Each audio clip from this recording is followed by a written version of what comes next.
Good to be with you. Missed you last week, but I'm glad to be back this week.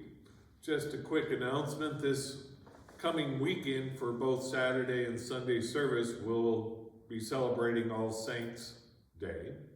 And so we invite you to let us know if there is somebody in your life that you would like us to honor and remember by lighting a candle.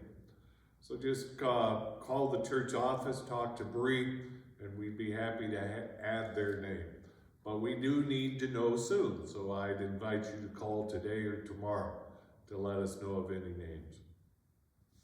And so the reading that we have for this All Saints Day is out of the Gospel of John in the 11th chapter. It's the raising of Lazarus. You might be familiar with it. Lazarus is the brother to Mary and Martha. Lazarus, we're told, is a friend of Jesus. Lazarus becomes ill, we're told, and dies before Jesus arrives there in town. And then Jesus goes to where Lazarus is buried in the cave, has them roll the stone aside, and calls him out.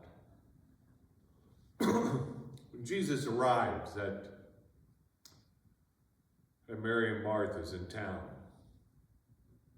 he's surrounded by a lot of sadness, but he's also surrounded by a lot of skepticism.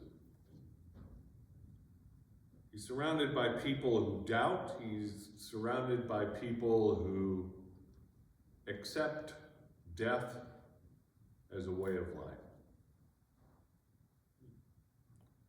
You know, there's many ways to die.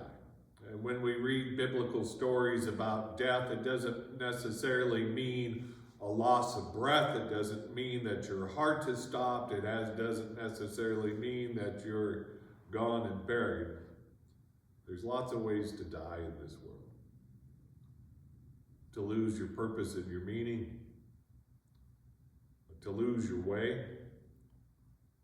To be apart from God. So in this story, we don't know whether Lazarus is actually physically dead or mentally dead, emotionally dead, socially dead.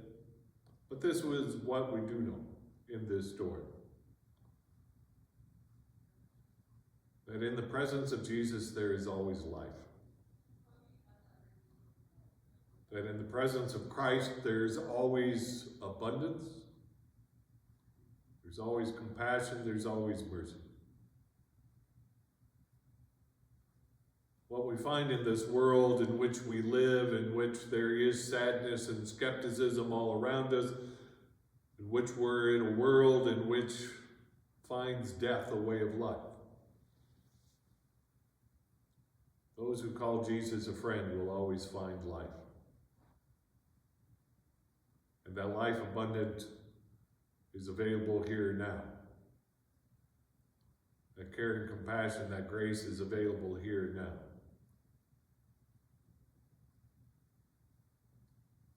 So what I want you to think about as we come up to All Saints Day